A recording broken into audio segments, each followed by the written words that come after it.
Hola, hola, hola, ¿qué tal mis amigos? Dios les bendiga muchísimo. Siempre estarán ustedes escuchando desde este lugar que vamos con toda la buena actitud, porque Dios está de nuestro lado. Sonríele a la situación aún a la que puedas estar viviendo, aunque parezca la peor, Dios está de tu lado, saldrás adelante. Tienes la talla, la estatura, el peso y sobre todo el respaldo de Dios para salir adelante. Vamos con toda la buena actitud. Bueno, te digo que ya estamos en la sección Pregúntale al pastor, la sección que te responde preguntas de la Biblia y las preguntas de la vida. No hay peor pregunta que la que no se hace. Y vamos inmediatamente a la zona de preguntas y respuestas y vamos a la pregunta del día, pastor.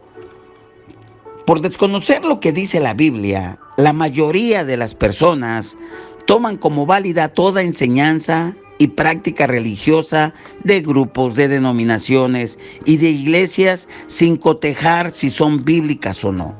Por eso le hago la siguiente pregunta en específico. ¿Son bíblicas las creencias y las prácticas del catolicismo romano? Mi nombre es José Margarito Aponte de Houston, Texas. Antes que nada, de veras, muchísimas gracias para los amados del estado de Texas. Gracias para los amados de Houston, de San Antonio, de McAllen, de El Paso, de Bishop, así se llama, creo que sí leí. En fin, vienen de muchos lugares de ahí de California y les agradecemos muchísimo. Vamos con toda la buena actitud de Amarillo, Texas. Gracias de todos los estados sureños de los Estados Unidos, de nuestro querido México, Centro, Sudamérica, al Caribe, inclusive en España. Gracias, Dios les bendiga muchísimo. Y vamos inmediatamente a la pregunta que nos hace nuestro amado José Margarito Aponte de Houston. ¿Son bíblicas las creencias y las prácticas del catolicismo romano? Bueno, te agradezco tu interesante pregunta que me haces. Y antes que nada, te comento que cada respuesta que te voy a dar de las prácticas religiosas y de las doctrinas de la Iglesia romana en específico, porque esa es la pregunta, lo haré en comparación y bajo la luz y bajo la lupa de la Biblia. Y lo hago bajo la Biblia porque la Biblia es la única y la suprema autoridad para temas de doctrina, de prácticas religiosas, de conducta, de fe, de esperanza. Y como iglesia evangélica, para nosotros la Biblia es la única y máxima autoridad. No tenemos otro libro más que la Biblia, sola escritura. De hecho, animo a cada persona a que desarrollen un estilo de vida como los creyentes de Berea, que nos narra el libro de los Hechos. Dice que una vez que ellos escuchaban la escritura, dice que escudriñaban cada día las escrituras para ver si estas cosas eran así como escuchaban a los predicadores. Dicho lo anterior, me voy directo a la respuesta de tu pregunta. Tu pregunta, te la repito, ¿son bíblicas las creencias y las prácticas del catolicismo romano? Y como te decía, el punto concerniente a cualquier iglesia y sus prácticas deben ser siempre la pregunta que debemos de tener. ¿Es bíblico lo que están enseñando, lo que están creyendo, lo que están practicando? Si una enseñanza no es bíblica, venga de quien venga, es importante considerar siempre el contexto, no aislar los versículos sin seguir las reglas básicas de interpretación bíblica para que no vayamos a caer en doctrinas, en herejías, en doctrinas erradas, antibíblicas, extrabíblicas, sino que seamos totalmente bíblicos. Cualquier enseñanza, voy a subrayar esta parte. Cualquier enseñanza, doctrina, práctica religiosa que no pase la prueba de consistencia bíblica debe ser rechazada de cualquier persona, inclusive mía. Si tú me escuchas algo que no es bíblico, recházalo, de cualquier persona. Jesús estaba muy preocupado acerca del abandono de la palabra de Dios por seguir tradiciones de hombres, como lo marca Marcos 7:7, que Jesús dice: en vano me honran enseñando como doctrinas mandamientos de hombres. Por eso quiero aclarar que las tradiciones no son inherentemente inválidas. Hay algunas tradiciones buenas y valiosas, pero es obligatorio cotejar que cualquier práctica, doctrina, tradición debe de estar en línea a la Biblia. Si no es así, debe de ser rechazada, condenada en ipso facto inmediatamente. Entonces, la pregunta que me haría para dar respuesta a la pregunta de nuestro amado, ¿cómo se compararía o cómo se compara la Iglesia Católica Romana con las enseñanzas de la palabra de Dios? Pues vamos a ver. Y voy a mencionar 8 aspectos de la enseñanza, de las doctrinas y de las tradiciones de la Iglesia Romana de una manera breve. Por el espacio lo voy a hacer un poco rápido y breve, y ya después lo vamos a desarrollar tema por tema. Entonces, voy a ver 8 aspectos de la enseñanza, doctrina y tradiciones de la Iglesia Romana, de la Iglesia Católica Romana. La salvación. Primer punto. La Iglesia Católica Romana enseña que la salvación es por la regeneración bautismal y es mantenida a través de los sacramentos católicos y solo se rompe si se comete un acto pecaminoso voluntario que quiebre el estado de gracia santificada. Eso es lo que dice la Iglesia Católica. Pero la Biblia enseña que nosotros somos salvados por gracia, la cual es recibida simplemente a través de la fe, como lo marca Efesios 2:8-9, porque por gracia sois salvos y por medio de la fe, y esto no es de vosotros, pues es don de Dios, no por obras para que nadie se gloríe. Y las buenas obras son el resultado del cambio en el corazón reformado por la salvación de ese hombre, de esa mujer que recibió a Jesús. Y Efesios 2:10 lo avala de la siguiente manera: porque somos hechura suya, creados en Cristo Jesús, para buenas obras, las cuales Dios preparó de antemano para que anduvieses por ellas. Y 2 Corintios 5:17 nos dice: de modo que si alguno está en Cristo, nueva criatura es. Las cosas viejas pasaron, he aquí todas son hechas nuevas. Y el fruto de ese nuevo nacimiento, de esa novedad de vida, de esa nueva vida, pues va a ser evidente en la vida verdadera, porque dice en Juan capítulo 15, que yo les invito a que lo lean, ahí nos dice que separados de Él nada podemos hacer. Una vez que nosotros recibimos por fe, nosotros fuimos injertados en la vida verdadera. Entonces la salvación es por fe, no más obras. Bien, el segundo punto, la seguridad de la salvación. Ya fuimos salvos y la Iglesia Católica Romana enseña que la salvación no puede ser garantizada o asegurada. Pero en 1 Juan 5:13, fíjense lo que nos dice, todo lo contrario a lo que enseña la Iglesia Romana. Estas cosas os he escrito a vosotros que creéis en el nombre del Hijo de Dios, para que sepáis que tenéis vida eterna y para que creáis en el nombre del Hijo de Dios. Este texto nos da la certeza de la salvación. Y también Juan 10:27-29, Jesús dice: mis ovejas oyen mi voz y yo las conozco y me siguen. 28. Y yo les doy vida eterna y no perecerán jamás, ni nadie las arrebatará de mi mano. Él nos da vida eterna, no vamos a perecer jamás y nadie nos puede arrebatar de su mano. Y el versículo 29, mi Padre me las dio, que me las dio es mayor que todos y nadie las puede arrebatar de la mano de mi Padre. ¿Quién le dio esas ovejas a Jesús? El Padre. Y no hay nadie mayor que el Padre y por tal motivo nadie las puede arrebatar de las manos de Jesús. Una vez que tú has recibido a Jesús y tú eres salvo, tú no te mantienes salvo por lo que tú haces o tu salvación está condicionada, no. La salvación la hizo Jesús y te la dio por gracia, por la obra que hizo en el Calvario. Punto y aparte. Contrario a lo que enseña la Iglesia Católica, que te debes de mantener en los sacramentos, en obras y en tantas cosas. Imposible. Tercera doctrina, y la estoy diciendo muy rápidamente: buenas obras. La Iglesia Católica Romana dice que los cristianos son salvados por obras meritorias y comienzan con el bautismo, y que la salvación es mantenida por las buenas obras. Entonces, por eso reciben los sacramentos, la confesión de pecados de un sacerdote, etc. y etc. y un montón de cosas. Pero la Biblia dice que los cristianos somos salvados por la gracia a través de la fe de Jesucristo, totalmente aparte de las obras.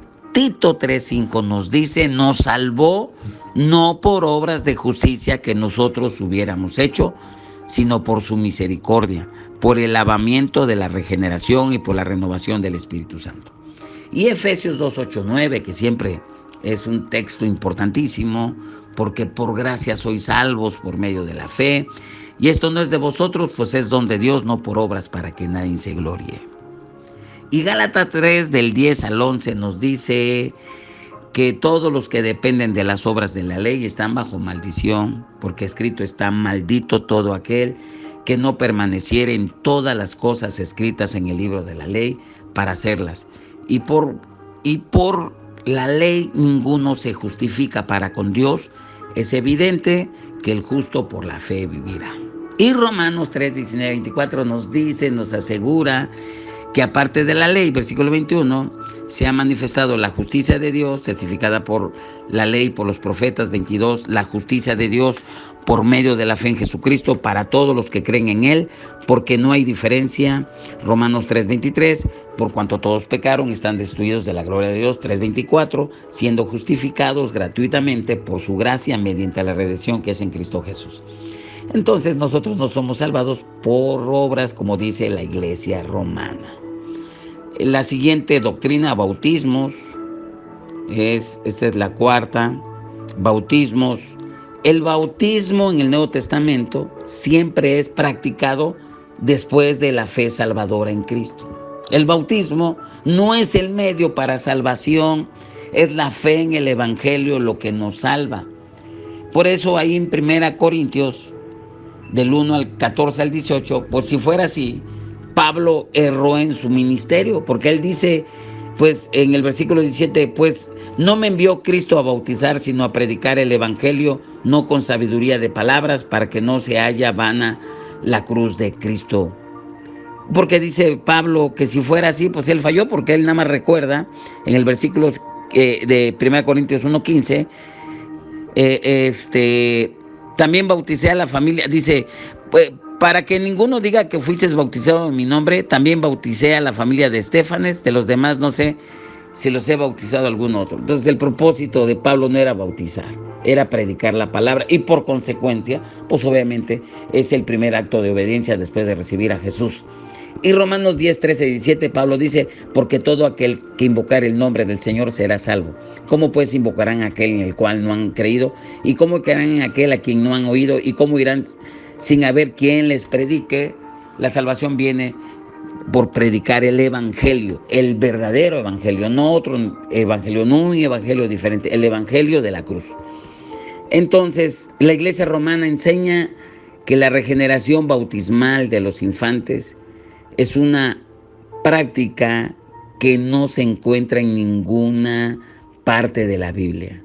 La única posible sugerencia del bautismo de infantes en la Biblia que la Iglesia Católica Romana pueda señalar es en la casa del carcelero de Filipos, quienes fueron bautizados según lo escrito en Hechos 16:33, y él, tomándolos en aquella misma hora de la noche, les lavó las heridas, y enseguida se bautizó él con todos los suyos. En otra parte dice, con todos los de su casa. Sin embargo, el contexto en ninguna parte menciona niños. Eso siempre son hipótesis. Hechos 16:31 dice, ellos creyeron, creen en el Señor Jesucristo y serás salvo tú y tu casa. Aquí está declarando que la salvación es por fe. Pablo habló a todos los que estaban en esa casa en el verso 32 y les dijo, y le hablaron la palabra del Señor a él y a todos los que estaban en su casa. Y todos los de su casa creyeron. Ahora versículo 34 de Hechos 16. Y llevándolos a su casa, les puso la mesa, se regocijó con toda su casa de haber creído a Dios. Este pasaje solo nos está indicando, no solo indica el bautismo de aquellos que ya habían creído, pero no de infantes. Tuvieron que creer. Punto. El siguiente punto, la oración. La Iglesia Católica Romana enseña que los católicos no solo le oran a Dios, sino que también le hacen las peticiones de oración a María, a los santos, a San Juditas Tadeo y en fin un montón de santos. Contrariamente a esto, somos enseñados en la Escritura que nuestra oración solamente tiene que ser dirigida a Dios. Es más, los discípulos le dijeron a Jesús, bueno, los discípulos de Juan son enseñados por él y tú enséñanos cómo orar. Y en Mateo 6:9 Jesús les dice, vosotros pues oraréis así, Padre nuestro que estás en los cielos, santificado sea tu nombre. Y en otra parte dice en Juan, todo lo que pidieras en mi nombre, yo lo haré. Y en otra versión, en Lucas 18, del 1 al 7, habla sobre una viuda que le pide a un juez, le está pidiendo un juez injusto y está insistiendo. Y le contesta no porque el juez fuera justo, sino por la insistencia de la mujer. Y Jesús dice en el versículo 7, ¿acaso Dios no hará justicia a sus escogidos que claman a Él día y noche? ¿Se tardará en responderles? Por supuesto que no. Claman a Él. Entonces nuestra oración debe ser dirigida al Padre, a Dios, en el nombre de Jesús. Punto. No a los santos, no a María, no a San Juditas Tadeo, al Santo Niño de Atocha y tantas cosas, tantos rollos más. El otro punto, sacerdocio. La Iglesia Católica Romana enseña que hay una diferencia entre los clérigos, de los sacerdotes o los padres, como les llaman, y la gente laica. Mientras que en el Nuevo Testamento enseña que el sacerdocio es de todos los creyentes. En 1 Pedro 2:9, más vosotros sois linaje escogido, real sacerdocio, nación santa, pueblo adquirido por Dios, para que anunciéis las virtudes de aquel que os llamó de las tinieblas a su luz admirable. Ahí está en blanco y negro.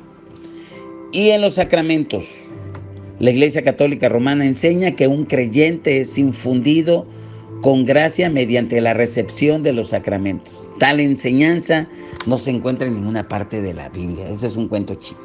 En la confesión, la Iglesia Católica Romana enseña que a menos que un creyente esté incapacitado, la única manera de recibir el perdón de los pecados es mediante la confesión de ellos a los sacerdotes. Contrariamente a esto, la Escritura nos enseña que la confesión de los pecados debe de ser hecha a Dios. En 1 Juan 1:9 nos dice, si confesamos nuestros pecados, Él es fiel y justo para perdonar nuestros pecados y limpiarnos de toda maldad. No al hombre, a Dios. El otro punto y el último, María. La Iglesia Católica Romana enseña que, entre otras cosas, que María es la reina del cielo, que es una virgen perpetua, que es corredentora, quien ascendió al cielo. Pero en la Escritura, en la Biblia, ella es descrita como una obediente, una creyente sierva de Dios, quien se convirtió en la madre de Jesús. Ninguno de los otros atributos mencionados por la Iglesia Católica Romana tiene alguna base bíblica. Eso es cuento chino, es extra bíblico, antibíblico, eso de corredentora, mediadora entre Dios y los hombres. Eso es contrario a la Biblia. Hechos 4:12 nos dice, en ninguno otro hay salvación, porque no hay otro bajo el cielo dado a los hombres en que podamos ser salvos más que en Jesucristo. Y declara que Jesús es el único redentor. Y en 1 Timoteo 2:5, porque hay un solo Dios y un solo mediador entre Dios y los hombres, Jesucristo hombre. Aquí proclama que Jesús es el único mediador entre Dios y los hombres. Entonces, y puede haber muchos ejemplos más, pero por tiempo no vamos a entrar, para no ser largo esta respuesta. Solamente estos puntos, tú te puedes dar cuenta e identificar claramente que la Iglesia Católica Romana no es bíblica. Sus doctrinas tienen otro fundamento, pero no tienen el principal fundamento de la palabra de Dios, que es la Biblia. Y por tal motivo, concluimos que la Iglesia Católica Romana no es una iglesia bíblica. Su fundamento no es la roca que es Jesucristo, sino su fundamento es de arena, de tradiciones, de conceptos meramente humanos. Y como dice Marcos 7:7, pues en vano me honran enseñando como doctrinas mandamientos de hombres. Están enseñando doctrinas y mandamientos de hombres que no tienen nada que ver con la Biblia. Quiero aclarar también. Cada denominación cristiana evangélica tiene tradiciones, tiene prácticas que no están explícitamente basadas en la Biblia. ¿Como cuáles? Como la celebración de los aniversarios de las iglesias, la celebración de la Semana Santa, de eventos evangelísticos, de campañas, de retiros espirituales, en fin. Pero esas tradiciones, por así decir, no rompen en ninguna manera el espíritu de las Escrituras, que es muy importante considerar. Por eso es que la Escritura debe de ser la fuente de la fe y la práctica cristiana. La palabra de Dios, que es la Biblia, es siempre verdadera, confiable, y no puede decirse lo mismo de la tradición eclesiástica. Así que mucho ojo con eso. Entonces, nuestro lema debe decir, ¿qué dice la Escritura? Como lo dice Romanos 4:3, como dice Gálatas 4:30, ¿verdad? ¿Qué dice la Escritura? Ese debe ser nuestro lema. Y concluyo con 2 de Timoteo 3:16-17, que declara que toda la Escritura es inspirada por Dios, útil para enseñar, para redarguir, para corregir, para instruir en justicia, a fin de que el hombre de Dios sea perfecto, enteramente preparado para toda buena obra. Esa es mi respuesta. Dios te bendiga. Nos vemos para la próxima. Visita nuestro canal, suscríbete, regálanos un like, comparte nuestro podcast y congrégate, por favor. Si vives en la zona centro, te esperamos en el Centro Cristiano Córdoba, amando y venciendo. Nos vemos para la próxima. Bendiciones.